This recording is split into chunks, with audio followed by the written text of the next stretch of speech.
Hey James, first off, congratulations. Thank you. When did the team find out? Did you let them know, or did guys kind of find out through the news? No, I told the team about a week ago,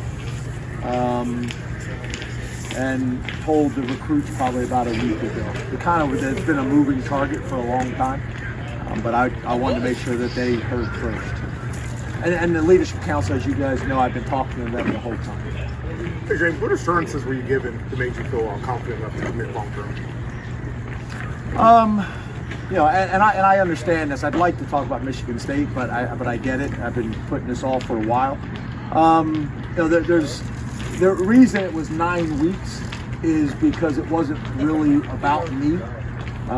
That was kind of the first conversation was about me, and the conversation kind of led into these are all the things that we need to discuss, and conversations between Sandy and conversations between the chair of the board, Matt Schuyler.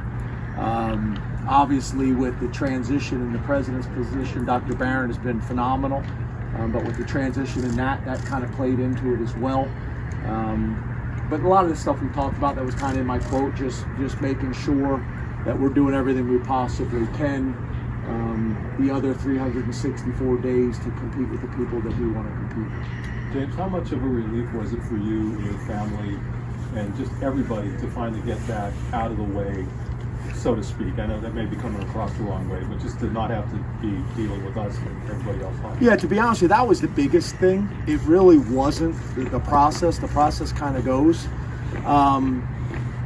The hard part was you guys keep asking and me not really be able to answer the questions because it was still lingering out there with some of the details.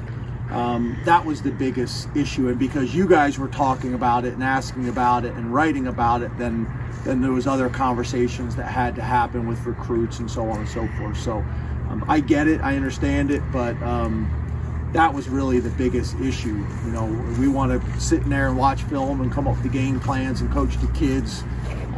Typically the conversations that I did have with the administration were either early in the morning or late at night, except for my standard weekly meeting with Sandy and Scott. So that's where it becomes a little bit kind of an issue because I don't want it to be a distraction. Hey James, what did you see as your goals and Penn State's goals regarding the buyouts? To be honest with you, I wasn't really kind of involved in that. It wasn't really a goal. I don't really have an answer for that, Mike, because I really didn't have kind of a goal going into it. I think what happens is there's kind of standard practice out there that the administration uses and that, the people that handle this contractual type stuff do, but I didn't really have a goal going into it. James, we didn't see Rasheed Walker during our look at practice. Can I say one more thing? Yeah, absolutely. There probably, Mike, to answer your question, there probably was a little bit about things tied to timelines on facilities, but this was a model that they felt more comfortable with. So that would explain the steep and dropping off, so you could a second look a couple years down the road. That would probably be fair? That'd probably a better question for somebody else, but I don't feel like I don't know if I can necessarily answer that appropriately. Probably a better answer, a question for somebody else. But yeah, I think that played into it. James, we didn't see Rasheed over the offensive line today, nor Landon Tengwall. Is it still virus related with Walker? Did they practice today and we just missed it? Yeah, as you know, I don't get into injuries usually. The guys that have some bumps and bruises, when you guys are here, we kind of take them in and then bring them out. They're doing their rehab or whatever it may be during that time, because we usually put guys in different colored shirts so the guys know, look, they're going to take reps, but they can't have contact or whatever it may be. But we do still have some guys fighting through the virus. Some guys, as you know, got it early last week, and some guys ended up getting it late, which made the game problematic, and there's still a few more popping up. We're in a much better position we were last week, though. James, you talked about how you have to compete 365 days a year. How does this contract keeping you here longer term impact that and help you guys continue to try to compete with the other Power 5 schools? To be honest with you, that's what it's all about.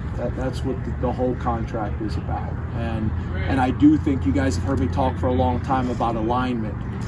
Alignment with the board, and specifically the chair of the board, the president of the university, the athletic director, the head coach. You guys have heard me. The guys have been covering Penn State for a long time, and specifically Penn State football. Have heard me talk about that for a long time. So that's what it's all about. It's about alignment and truly competing with the people that we expect to compete with. I also think it's important for you guys, and I don't want this to come off the wrong way. I hope it does not. But I don't really want to answer those questions. I'd love for you guys to do your own studies, because all the information is out there. It's pretty readily available. But again, I understand the question. What do you love about this place, James? Well, it's kind of the same thing that I've said before. This is home. I've coached all over the country in every major conference in the NFL as well. I had an opportunity to come back home, which is very unusual. But I'll be honest with you. For me, it's about people, and I'm committed to these kids and the staff and the people that I've gotten to know in the community. I'm very fortunate and blessed. I'm one of the few guys in this profession that my children have a chance to go to the same school from the time they're in elementary school all the way through high school and possibly college. That's very unusual in our profession. And I'm more than just a football coach. I want to be a good dad too, so all those things. Well, college, you get the discount.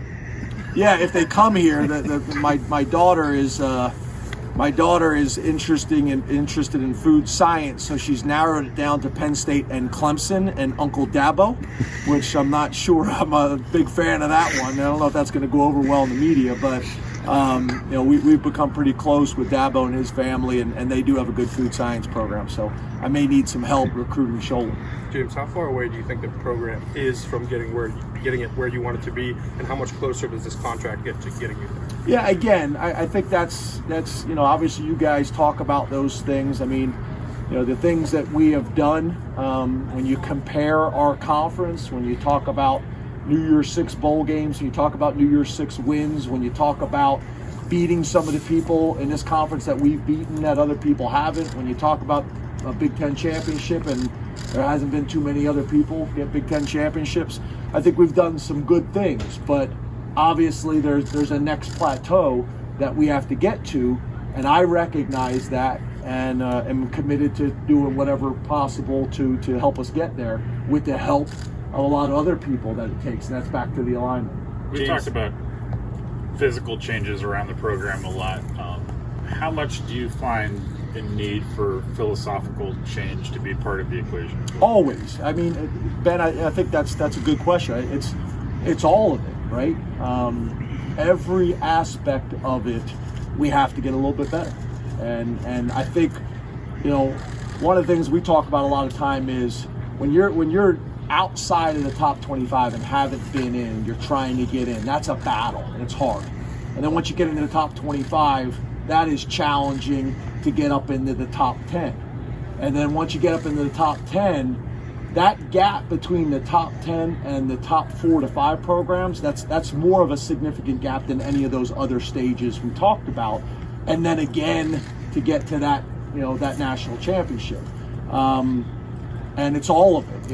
It's recruiting, it's facilities, it's scheme, it's coaching, it's fundamentals, it's strength and conditioning, it's nutrition, because you can lift all you want, but if you don't have a training table, all those things, it all matters. Sleep, the dormitories, it's everything. If you get 3 or 4 more blue chip recruits a year, over 4 years, that adds up.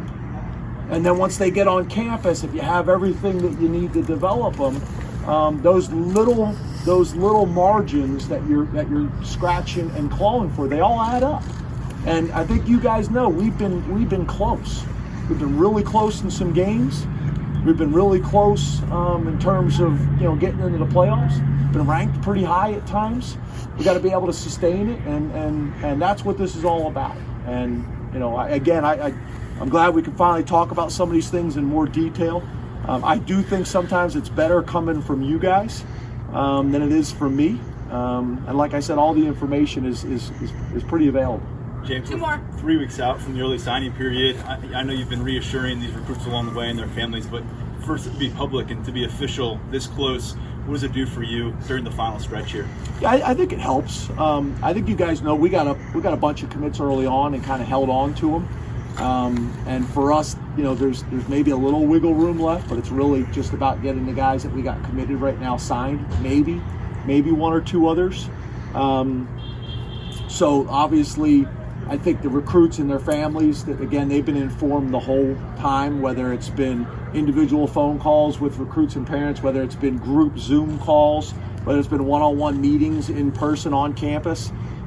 Those things have happened, but obviously when it comes out public and there's no more speculation, it helps. It's kind of the cherry on top, final piece.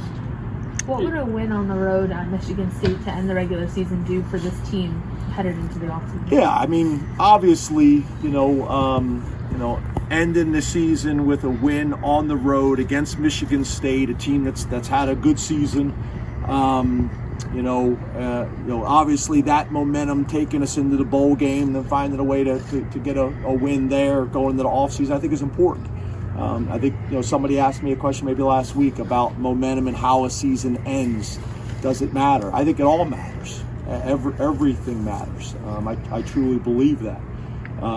So yeah, going on the road, getting a win in our conference is always challenging, and obviously against an opponent like Michigan State that's had a great year with a big time running back that's getting Heisman conversation.